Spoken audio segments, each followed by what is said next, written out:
Very good morning, friend. This lecture is related to government means sarkar, and in my past video I uploaded two type video related to diversity and monarchy. Different discrimination means vividita and विविधता जो है और उसके साथ साथ जो असमानताएं हो जाती हैं सोसाइटी में, तो उससे रिलेटेड मैंने वीडियो अपलोड किए हैं। और ये जो वीडियो है तो इसमें हम जो है गवर्नमेंट के बारे में पढ़ेंगे कि गवर्नमेंट क्या करती है, गवर्नमेंट के डिसीज़न कैसे लेती है, गवर्नमेंट्स का रोल क्या है, डेमोक्रेटिक और मोनार्की टाइप गवर्नमेंट क्या होता है, क्या होती है, उनके बीच डिफरेंस क्या होता है। और ये तो क्लास 6 एनसीईआरटी की जो है ये चैप्टर है, बट ये चैप्टर जो है ये बहुत ही इंफॉर्मेटिव चैप्टर है related to government topic, because this chapter give a very basic knowledge about to government. बहुत ही बेसिक नॉलेज जो है गवर्नमेंट के बारे में देती है, तो इसलिए आपको ये चैप्टर जो है बहुत ही केयरफुली मैनर में पढ़ना चाहिए। एंड तो please pay attention and please आप ये जो सीरीज़ है इसको सीरियस लीजिए और अच्छे से इसको पढ़िए। यदि आप कोई भी सिविल सर्वेंट बनना चाहते हैं फ्यूचर में, तो आपको एनसीईआरटी पढ़ना ही पढ़ना पड़ेगा और एनसीईआरटी के सारे कॉन्सेप्ट आपके बहुत क्लियर होने चाहिए। तो आप प्लीज़ जो है इस सीरीज़ को बहुत अच्छे से पढ़िए। मीन्स कि ये जो एनसीईआरटी की सीरीज़ चल रही है इसमें सारे जो टॉपिक हैं उन्हें अच्छे से लीजिए। चलिए स्टार्ट करते हैं। जो गवर्नमेंट होती है, पहला तो फर्स्ट क्वेश्चन हमारे माइंड में यही आता है कि गवर्नमेंट होती क्या, what is a government, why we need government, हमें गवर्नमेंट की क्यों ज़रूरत है, what is the role of government in any country, किसी भी कंट्री में गवर्नमेंट का क्या रोल होता है। ठीक है, तो ये सारे क्वेश्चन जो हैं हमारे माइंड में आते ही रहते हैं। अब इन क्वेश्चंस के आंसर जो हैं हमको जानना होता है। तो पहला क्वेश्चन तो यही होता है कि गवर्नमेंट होती क्या है, because some peoples assume government is a type of a person name. कुछ लोग सोच लेते हैं कि गवर्नमेंट जो है किसी पर्सन का नेम हो सकता है या कुछ भी हो सकता है, कोई होगा जो हमारे ऊपर क्या कर रहा है, रूल्स एंड रेगुलेशन बना रहा, बट वो एग्जैक्ट मीनिंग गवर्नमेंट की नहीं जानते हैं कि गवर्नमेंट या सरकार होती क्या है। तो ये चैप्टर जो है उसी के बारे में बता रहा है कि गवर्नमेंट जो है वो किसी एक पर्सन का नेम नहीं है, not a name of such only one person.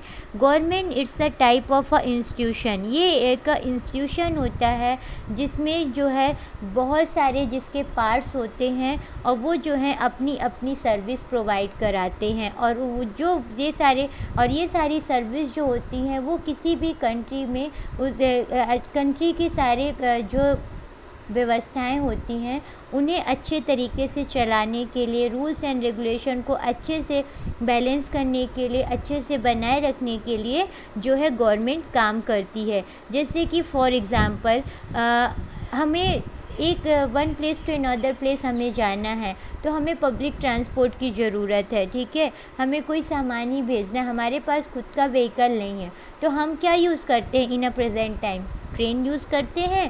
तो train is a public transport. ठीक है, पब्लिक ट्रांसपोर्ट मीन्स उसमें गवर्नमेंट का रोल है, गवर्नमेंट उसको चलाती है, ठीक, पब्लिक के लिए। तो train is also a part of government, ये गवर्नमेंट का पार्ट है क्योंकि इसे गवर्नमेंट चला रही है। ठीक है, सभी के लिए, जो कि हम सभी यूज़ कर सकते हैं, जो केवल एक किसी पर्सनल के लिए नहीं है। तो फिर उसके बाद जैसे कि हमारी कंट्री में जो आर्मी है, आर्मी क्या है कि हमारे जो है बॉर्डर की जो है सेफ्टी करती है। ठीक है, और इनेमी से हमें सेफ्टी करती है, क्रिमिनल से, और पुलिस है तो वो क्रिमिनल से बचाती है। तो ये जो सारे पार्ट हैं जो डिफरेंट सर्विस प्रोवाइड कर रहे हैं हमें, तो ये सभी पार्ट जो हैं ये गवर्नमेंट के पार्ट कहलाते हैं। इट मीन्स कि गवर्नमेंट जो होती है वो पूरी कंट्री में रूल्स और रेगुलेशंस को बनाने के लिए ज़रूरी होती है, और गवर्नमेंट एक संस्था होती है, एक इंस्टीट्यूशन के टाइप काम करती है। कोई एक पर्सन नहीं होता है कि किसी एक पर्सन का नेम जो है वो गवर्नमेंट है। ठीक है, अब इस संस्था, ये जो गवर्नमेंट है तो ये काम कैसे करती है, इसके लेबल क्या हैं, किस many some country have a different type of government like a monarchy जो राजतांत्रिक गवर्नमेंट होती है। Some country have a democratic government like India. हमारे इंडिया में लोकतांत्रिक सरकार है, डेमोक्रेटिक गवर्नमेंट है। तो ये जो डिफरेंट डिफरेंट गवर्नमेंट होती है तो ये किस बेसिस पे डिफरेंट होती है, what is the basis of a differentiation between a monarchy and a democratic government. तो हम इनको कैसे डिफरेंशिएट कर रहे हैं, तो ये जो सारी चीज़ें हैं तो इस चैप्टर में इसके बारे में भी बताया गया है। तो ये हो गया ना कि गवर्नमेंट कैसे काम करती है, गवर्नमेंट के पार्ट क्या होते हैं, गवर्नमेंट क्या होती है, ये सारे क्वेश्चन तो यहाँ क्लियर हो गए।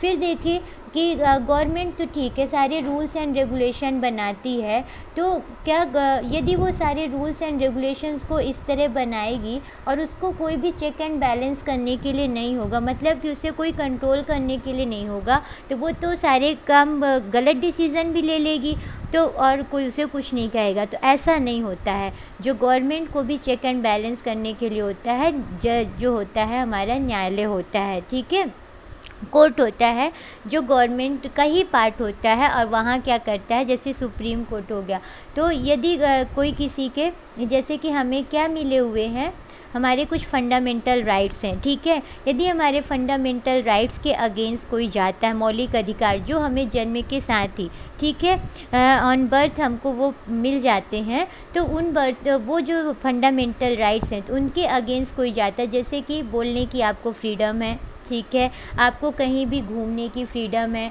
आपको कोई भी बिजनेस करने की फ़्रीडम है, ये सारी फ्रीडम है, ये सारे आपके फंडामेंटल राइट्स होते हैं। मतलब इनमें भी चेक एंड बैलेंस होता है। आपको इतनी भी फ्रीडम नहीं है कि आप कोई गलत बिजनेस करिए, वो अगेंस्ट होगा, जो भी कंट्री के अगेंस्ट काम होगा वो आपको फ्रीडम नहीं है, जो कंट्री के अगेंस्ट काम नहीं है वो आपको करने की फ्रीडम होती है। और उस काम में भी कोई आपको यदि रोक लगाए, आपके कास्ट के बेसिस पे, आपके लैंग्वेज के बेसिस पे, ये आपके कास्ट के बेसिस पे कोई आपको जॉब प्रोवाइड ना करे, क्योंकि आपको अपॉर्चुनिटी के अकॉर्डिंग आपको जॉब भी मिलने की फ्रीडम, ये भी आपके फंडामेंटल राइट्स में आता है कि आपको जॉब मिलनी चाहिए, जैसी आपकी एबिलिटी है, आपको अपॉर्चुनिटी मिलनी चाहिए।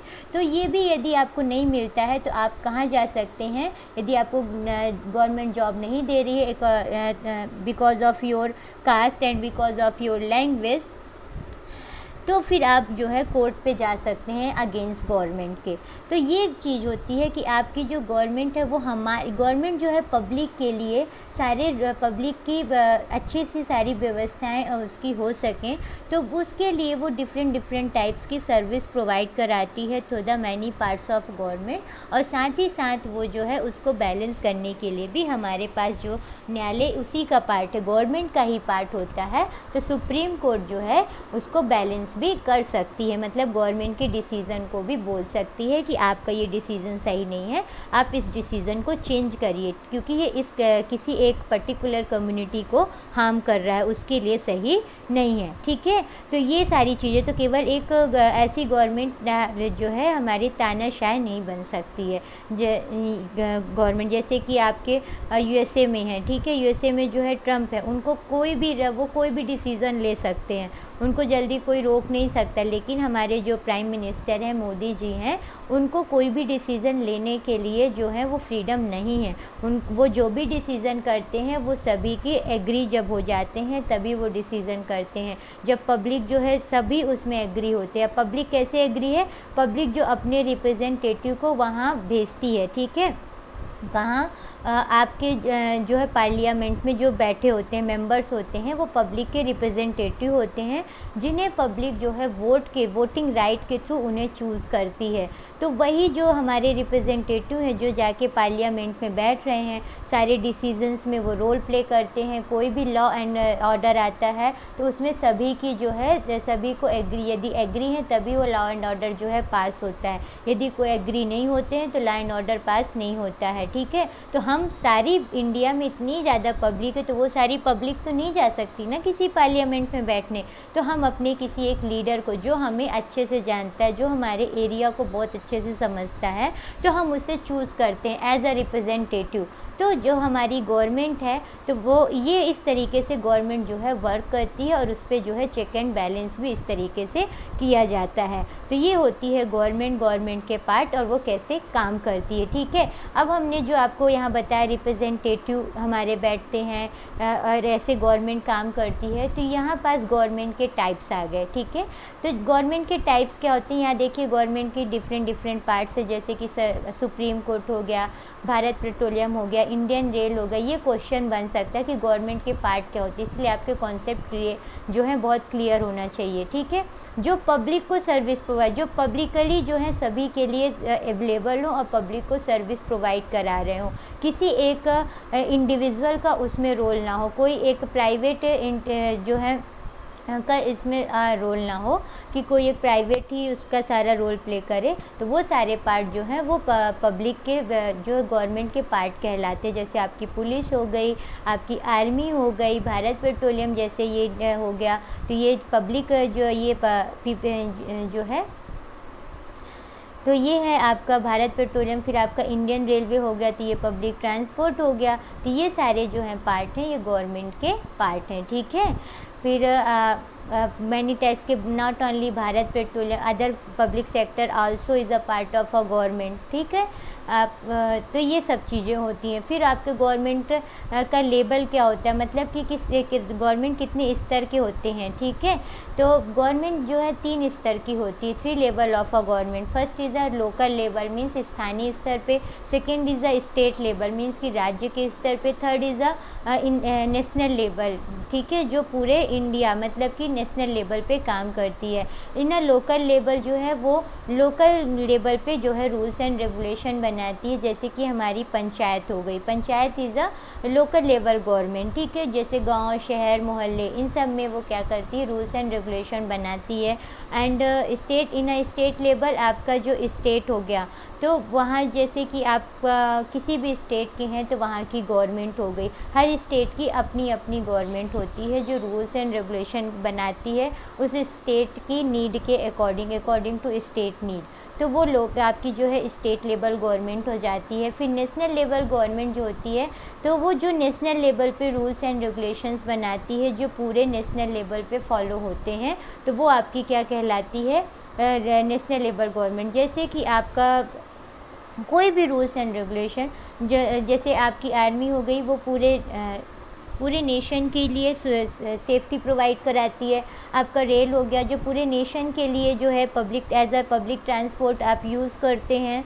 तो ये सारे जो हैं, तो ये और कोई भी रूल्स, जैसे कि आप लॉ एंड ऑर्डर हो गया, ओके, कानून हो गया ना, लॉ एंड ऑर्डर। तो लॉ एंड ऑर्डर जो है ये पूरे नेशन में एक ही होता है, जो है सभी जगह जो है एक ही फॉलो किया जाता है। तो ये जो नेशनल लेवल पे जो सारे काम होते हैं तो वो क्या कहलाते हैं, तो वो आपकी जो नेशनल लेवल पे गवर्नमेंट, जो सेंटर की गवर्नमेंट, जिसे आप सेंटर की गवर्नमेंट कहते हैं, तो वो डिसीज़न लेती है, ठीक है। तो ये हो गए, तो 3 लेवल से गवर्नमेंट जो है काम करती है। अब ये 3 लेवल से गवर्नमेंट काम क्यों करती है, ठीक है।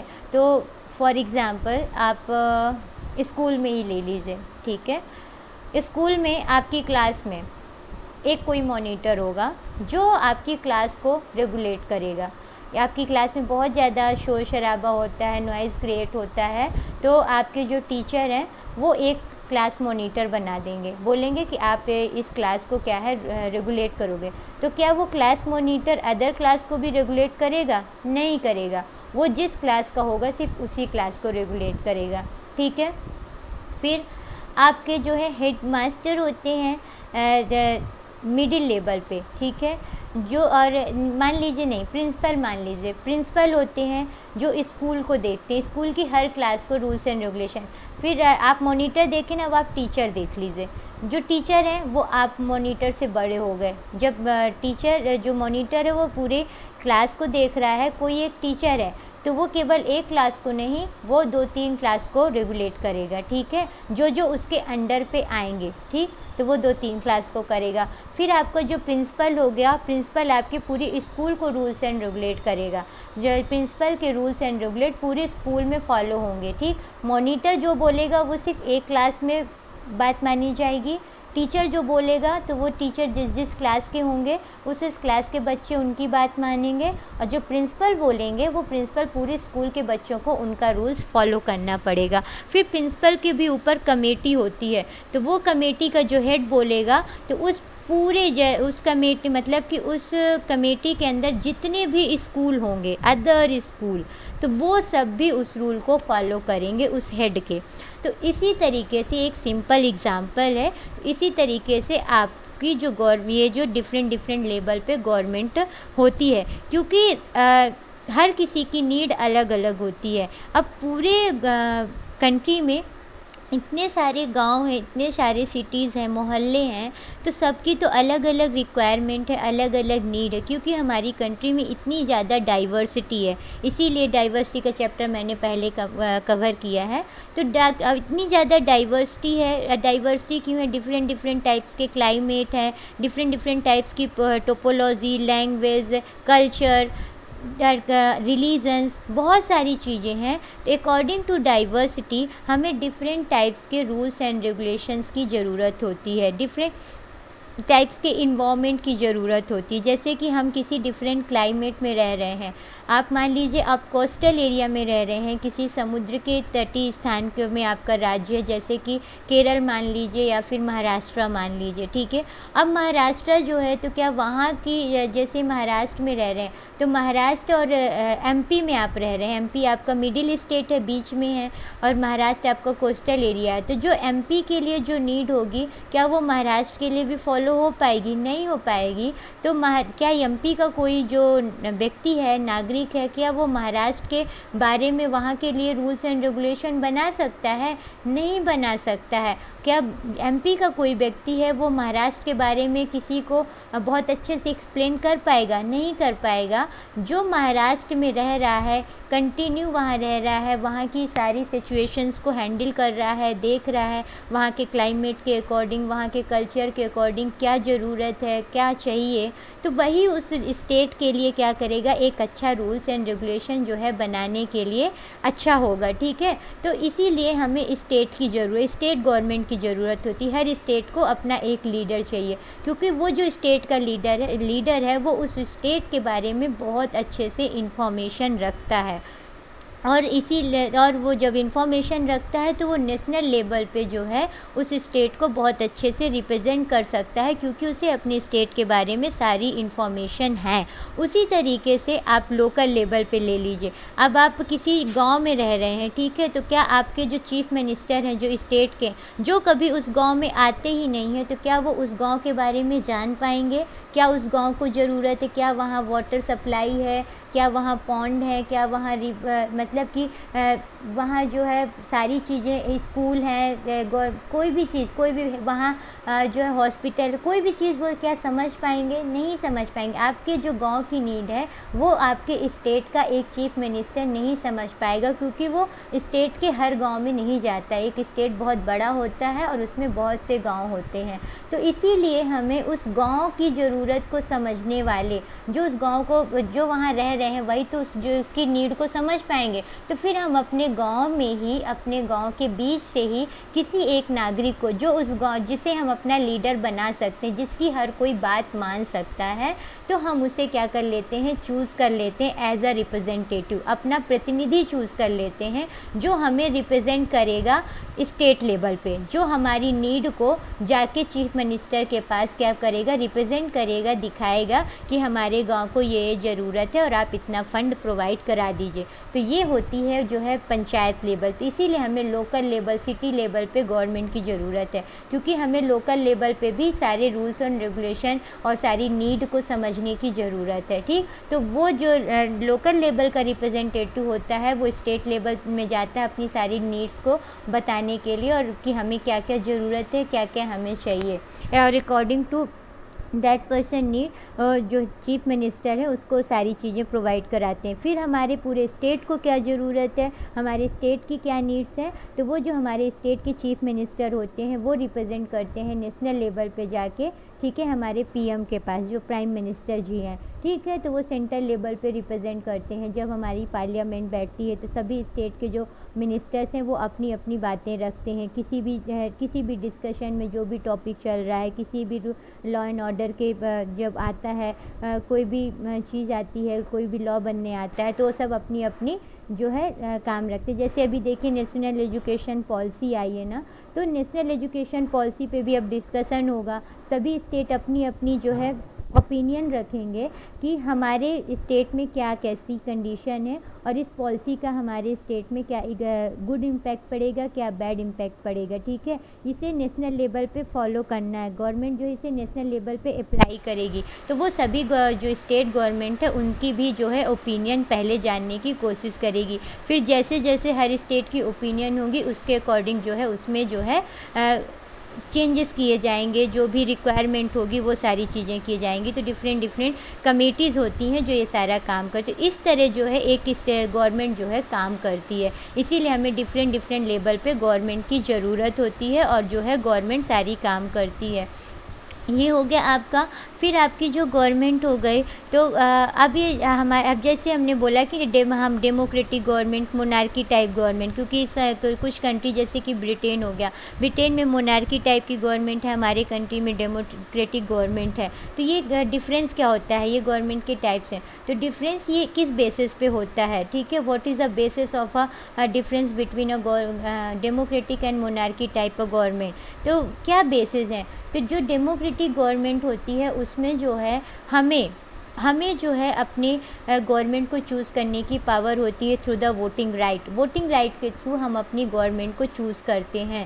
ठीक है, तो हम अपने एक रिप्रेजेंटेटिव को, जो कि जिसे हम अपना लीडर मान सकते हैं, जिसकी सब कोई बात मान सकता है, उसे हम अपना रिप्रेजेंटेटिव बनाते हैं। इसीलिए हमारी जो डेमोक्रेटिक गवर्नमेंट होती है उसको रिप्रेजेंटेटिव डेमोक्रेटिक गवर्नमेंट बोलते हैं। ठीक है, क्योंकि यहाँ हम अपने रिप्रेजेंटेटिव को चूज़ करते हैं as a government role play करने के लिए। ठीक है, तो ये होती है जो है डेमोक्रेटिक गवर्नमेंट। और इसमें जो है जो गवर्नमेंट का लीडर होता है, जो गवर्नमेंट जैसे बन गई उसमें जो लीडर होगा, जो सबसे बड़ा लीडर होगा, जैसे स्टेट का लीडर है तो उसको स्टेट की पब्लिक को आंसर देना उसको फोर्स है, वो उसको आप फोर्स कर सकते हैं। किसी भी लॉ एंड ऑर्डर जो उसने पास किया है तो उस पर उसको आंसर देना पड़ेगा कि उन्होंने ऐसा क्यों बनाया, क्या वो आपके स्टेट के लिए सही है कि नहीं है। ठीक है, आपके लोकल लेवल पे जो आपकी पंचायत है, यदि वो कोई भी काम रूल्स एंड रेगुलेशन बनाती तो उसको बोलना पड़ेगा।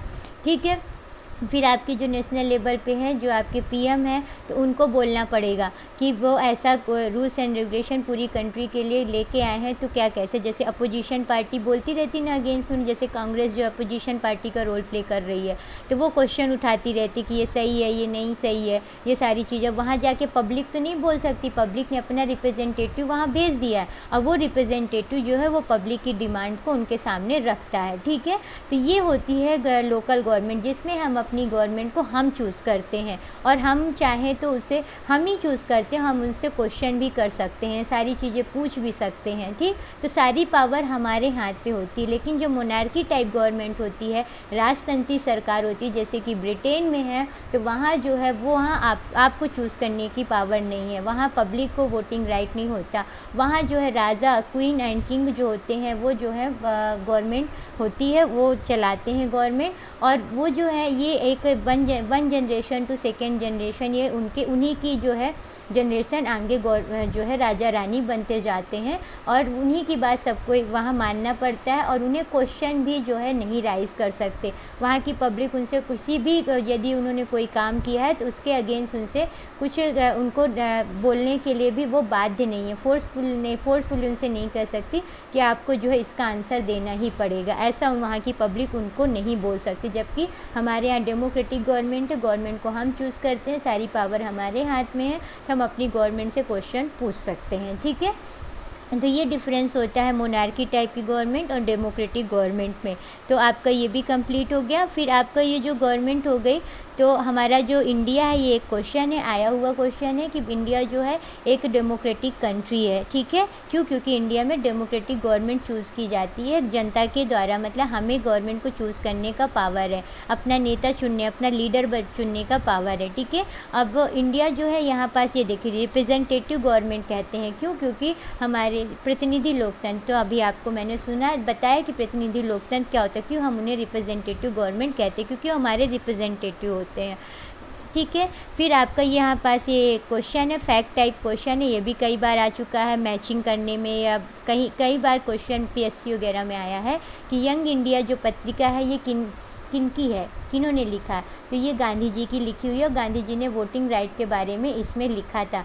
क्यों लिखा था? क्योंकि जो अभी तो देखिए सभी को वोट करने का राइट है ना, हमारी एक एज के बाद आपको वोट करने का राइट मिल जाता है, ठीक है। लेकिन जो पास्ट में जब हम गुलाम थे अंग्रेज़ों के, अंग्रेज हमारे यहाँ रूल्स एंड रेगुलेशन कर रहे थे, तब हम सभी को जो है वोट करने का राइट नहीं था उस टाइम पे और जो हमारी उस टाइम स्टार्टिंग में जब गवर्नमेंट बन रही थी तब भी नहीं था कि एक स्पेशल जो है एक कुछ ही लोगों को जो कि काफ़ी बड़े हैं, जिनके पास काफ़ी ज़्यादा पैसा है, ये सब है, तो उन्हें वोट करने का राइट था।